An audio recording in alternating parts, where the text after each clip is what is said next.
Hello everyone, welcome back to my channel. और आज का टॉपिक है बहुत ही ज़्यादा सीरियस, क्योंकि मैं आप लोगों से बात करने वाली हूँ हमारे ड्राइंग टेक्निक्स के ऊपर। हम लोग कैसे बेसिक्स को इम्प्रूव कर सकते हैं, कैसे ह्यूमन फिगर की स्केचिंग कर सकते हैं। कोशिश करूँगी कि जो गलतियाँ मैं किया करती थी अपने टाइम पे आप वो ना दोहराएं। मैं आप लोगों को पूरी तरह से अपने लेवल से ज़्यादा समझाने की कोशिश करूँगी। तो चलिए मैं आप लोगों को बताती हूँ। मैं आज ह्यूमन फिगर की बॉडी स्ट्रक्चर के बारे में बात करने वाली हूँ। कैसे आसानी से हम लोग बॉडी स्ट्रक्चर ड्रॉ कर सकते हैं, हमारा प्रपोर्शन के बारे में, हाथ और पैर छोटे ना बने बॉडी से या ज़्यादा लंबे ना बने। मैं डेली स्केचेस करती हूँ और कोशिश करती हूँ कि उन्हें डेली एक स्केच ज़रूर करूँ। बॉडी प्रपोर्शन, हाथ की, फेस की। मेरा अक्सर फेस छोटा बन जाया करता था बॉडी से, और लेंथ कम हो जाया करती थी बॉडी की आर्म से या फिर पाम से। तो उसको मैं इम्प्रूव करने की कोशिश करती हूँ। मुझे लगता है कि हम जितना ड्रॉ करते हैं उतना ज़्यादा सीखते हैं। आप डेली एक स्केच का टारगेट रखिए। ज़रूरी नहीं है कि आप बहुत सारे स्केचेस एक साथ बना रहे हैं। हालांकि ये अच्छी बात होगी कि आप डेली कम से कम 10 स्केचेस बना रहे हैं, बट अगर आप डेली नहीं कर पा रहे हैं, इरेगुलर हो रहे हैं, तो कम से कम एक स्केच तो डेली ही करिए ही करिए, ताकि इससे आपका प्रपोर्शन ठीक बैठेगा, आपको बॉडी स्ट्रक्चर बनाना आ जाएंगे, आपको फिगर ड्राइंग आ जाएगी। मैं यहाँ पर फिगर की लंबाई और उसके हाथ पैरों पर ध्यान देती हूँ, क्योंकि मेरी स्केचिंग में अक्सर ये गलतियाँ हुआ करती हैं कि मैं अक्सर फेस से पाम को छोटा बना देती हूँ, या फिर मैं बॉडी स्ट्रक्चर में ही हाथों को और पैरों को बहुत ज़्यादा छोटा बना दिया करती थी। तो हालांकि पाम की लंबाई हमारे फेस की लंबाई के बराबर होती है, तो वो चीज़ मैं थोड़ा प्रैक्टिस करती हूँ। रेफरेंस मैं इस गर्ल को ले लेती हूँ और मैं इसको ड्रॉ करने की कोशिश करती हूँ। मैं हमेशा कोशिश करती हूँ कि मेरा प्रपोर्शन ठीक हो, यानी कि बॉडी लंबाई, उसकी चौड़ाई, उसका वो स्टाइल, जो जिस जिस वे में वो खड़ी हुई है या बैठी हुई है, कोई भी ह्यूमन फिगर, तो मैं उसको वैसा का वैसा ही ड्रॉ करूँ। मेरा मतलब ये नहीं होता है कि उसके फेस एग्जैक्ट दिख रहा है या नहीं, वो सुंदर लग रहा है या नहीं, इससे बिल्कुल भी फ़र्क नहीं पड़ता ड्राइंग में और स्पेशली स्केचिंग में। तो आप कोशिश करें कि आप स्केचिंग को खुले मन से करें। आप डरे ना, आप उसमें इरेज़र का यूज़ ना करें।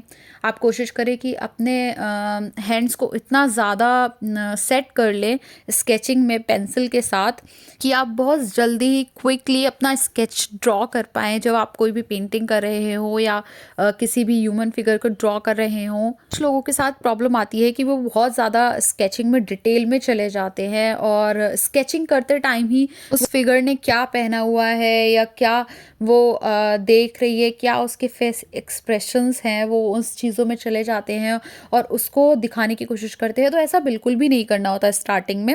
आपको सिर्फ एक स्केच ड्रॉ करना है एग्जैक्ट, सिर्फ वो एक ह्यूमन फिगर लगना चाहिए, आपका प्रपोर्शन ठीक होना चाहिए, आपकी हाथों की लंबाई, पैरों की चौड़ाई, और वो मोटी है ये पतला है, वो सब चीज़ें ठीक होनी चाहिए, उसकी लेंथ ठीक होनी चाहिए। ज़रूरी नहीं है कि वो सुंदर है या फेस एक्सप्रेशंस क्या हैं या फिर वो किधर क्या देख रहा है या क्या कर रहा है, ये मैटर नहीं करता।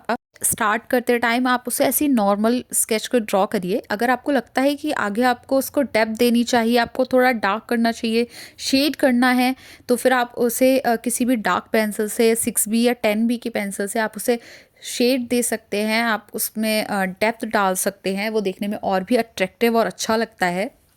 जो बिगनर्स हैं, इस फील्ड में न्यू हैं, जिनको अभी अभी पेंटिंग्स एज अ सब्जेक्ट उन्होंने लिया होगा या कोई ऐसा कोर्स कर रहे होंगे, उसके लिए वो सीख रहे होंगे, तो मेरी उनसे यही एडवाइस है कि आप लोग प्लीज़ स्केचिंग ज़रूर करते रहिएगा। ह्यूमन फिगर, फेस की, हैंड्स की और फुट की आप लोग प्लीज़ ज़रूर करते रहिएगा, क्योंकि हम लोग अपने टाइम पर, मैं स्केचिंग बिल्कुल भी नहीं किया करती थी। मेरे टीचर्स मुझे समझाया करते थे स्केचिंग के लिए कि बेटा ये बहुत ज़रूरी है, आप लोग इससे प्रपोर्शन अपना ठीक कर सकते हो, पेंटिंग आगे जाकर बहुत इम्प्रूव होती हैं। लेकिन तब मेरी समझ में ये चीज़ें नहीं आती थी। अब मुझे उसका नुकसान फ़ील होता है। मैं अपनी पेंटिंग्स में वो चीज़ फ़ील कर पाती हूँ। मैं विदाउट ग्रिड काम नहीं कर पाती हूँ, मैं ग्रिड पे डिपेंड हो जाती हूँ।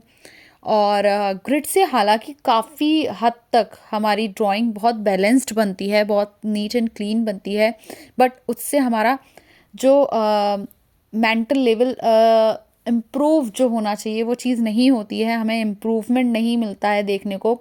हम लोग वहीं के वहीं उस चीज़ पे डिपेंड हो जाते हैं।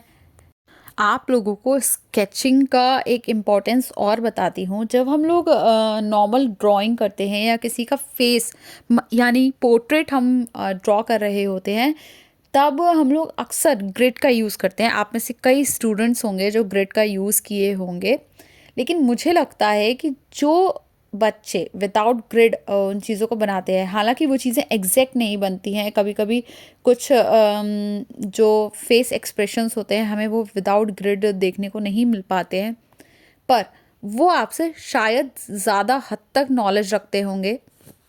अगर आप एक अच्छे आर्टिस्ट हैं तो आपको उस चीज़ की नॉलेज होना बहुत ज़रूरी है। मैं भी अभी इन सब चीज़ों में नई हूँ, न्यू हूँ, मैं अभी सीख रही हूँ और कोशिश करती हूँ कि जितना मैं सीख रही हूँ उससे कई ज़्यादा आप लोगों को बता पाऊँ, आप लोगों को उससे कुछ सीखने को मिले। मेरी हमेशा यही कोशिश रहती है। शायद मैं जितना ज़्यादा काम करूँगी उतना ही ज़्यादा मैं सीखती जाऊँगी, तो मेरा ये यही मोटिव है। तो चलिए नेक्स्ट रेफरेंस लेते हैं अपना और उसके साथ आपको और टिप्स देते हैं। तो अगर आप जब फेस ड्रॉ कर रहे हो किसी का, जब आपने स्टार्टिंग करी है, बेसिक ह्यूमन फिगर आपको बनाना है, तो आपको उसके फीचर्स ड्रॉ नहीं करने हैं, आपको उसका एक्सप्रेशंस और ये सब चीज़ें ड्रॉ नहीं करनी है। आपको देखना है कि नेक कितनी ज़्यादा बेंड हो रही है, आपको देखना है हैंड उसका कितना ज़्यादा मूवमेंट उसका क्या है, किस डायरेक्शन में है, आपको ये सब चीज़ों पे ध्यान देना है। आपको फोकस सिर्फ अभी स्ट्रक्चर पे रखना है कि उसका स्ट्रक्चर क्या है, किस दिशा में है, कितना ज़्यादा लंबा कितना ज़्यादा छोटा वो बना हुआ है, बैठा हुआ है कि खड़ा हुआ है कोई भी फिगर। तो आपको बस इतना उन चीज़ों पे ध्यान देना होता है और इससे आप बेसिक अपनी स्केचिंग को जारी रखिए। स्टार्टिंग में आपसे उससे आपको बहुत कुछ सीखने को मिलता है। अभी भी होती है, मेरे टीचर्स मुझसे कहते हैं कि उनसे अभी भी गलतियां हो जाती हैं। तो देखिए, गलतियों से हम सीखते हैं। आप जितनी बार ड्रॉ करेंगे, आप उस पर इरेज़र का यूज़ मत करिए, आप स्केच ड्रॉ करिए। वो उससे आपको कोई भी जज नहीं कर रहा है, आपके इन स्केचेस को कोई नहीं देख रहा है। आपको सिर्फ वो सीखने हैं, खुद के सीखने के लिए आपको वो ड्रॉ करने हैं। अगर आपको मेरी वीडियोस से थोड़ी भी हेल्प मिलती है, ज़रा सी भी हेल्प मिलती है, तो आप लोग प्लीज़ मेरे चैनल को सपोर्ट करा कीजिए। वीडियो पे ढेर सारे लाइक करा करिए, कमेंट करा करिए, अपने सवाल पूछिए मुझसे, मैं आपका ज़रूर रिप्लाई करूँगी।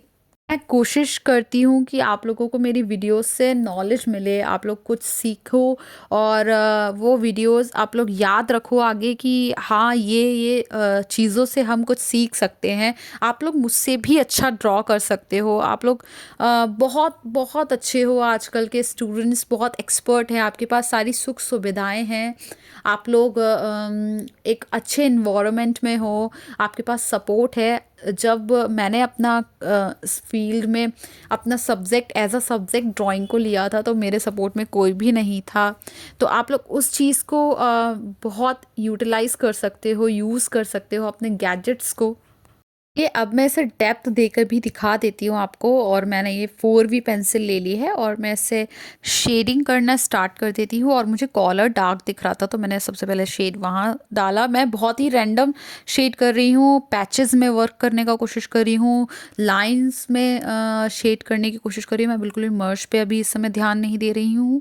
आप लोगों को भी बस ऐसी ही स्केचिंग को थोड़ा डेप्थ देनी होती है, वो देखने में थोड़ा और इन्हेंस हो जाता है।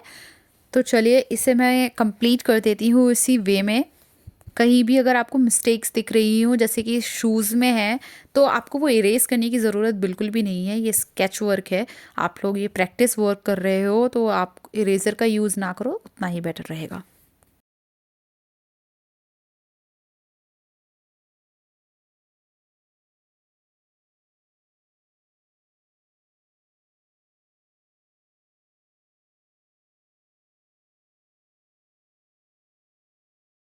इसका ब्लैक कलर है ब्लेज़र का, और ये ब्लैक पहना हुआ है, तो मुझे थोड़ा सा डार्क शेड सब जगह यूं ही रैंडम शेड मैं दे रही हूँ। थोड़ा-सा उससे डेप्थ मिल रहा है, जहाँ-जहाँ मुझे डार्क लग रहा है मैं शेड करती जा रही हूँ। देखिए, आप जितना ज़्यादा शेडिंग वर्क करोगे, जितना ज़्यादा आप स्केचिंग करोगे, आपका बहुत इम्प्रूवमेंट आपको देखने मिलेगा। तो इसीलिए जहाँ-जहाँ आपको डार्क लग रहा हो, रैंडम उसमें शेड करिए। डरिए मत काम करने से, और आपको इससे कुछ ना कुछ बेनिफिट ज़रूर मिलेगा। डेली अपनी स्केचिंग को 5 मिनट्स दीजिए। वॉच देखकर आपको बस 5 मिनट में डेली एक स्केच करना है, एक ह्यूमन फिगर ड्रॉ करना है, बस इतना आप प्रैक्टिस डेली का कर लीजिए, आपको बहुत सारे बेनिफिट्स देखने को मिलेंगे। आई होप आपको इस वीडियो से कुछ सीखने को मिला होगा। जैसे-जैसे मैं खुद सीखती जाऊँगी, मैं बहुत सारी वीडियोज़ अपलोड करूँगी, आप लोगों को और सिखाने की कोशिश करूँगी, और उम्मीद करती हूँ कि आप लोगों को इस वीडियो से बहुत सारे बेनिफिट मिले हों। आप लोग स्केचिंग कंटिन्यू करें, और आपको ह्यूमन फिगर्स और किसी में भी प्रॉब्लम अब ना फेस करनी पड़े। इस वीडियो को ज़्यादा से ज़्यादा शेयर कीजिएगा। इससे हो सकता है काफ़ी लोगों को बेनिफिट मिल जाए, और हो सकता है काफ़ी लोग इससे कुछ ना कुछ सीख जाएँ, तो मेरा ये वीडियो बनाना सफल हो जाएगा। And subscribe to my channel and press the bell icon. आपको नोटिफिकेशंस मिलते रहेंगे मेरे नेक्स्ट वीडियो के। तो मिलते हैं जल्दी ही नेक्स्ट वीडियो में। Okay, thanks for watching.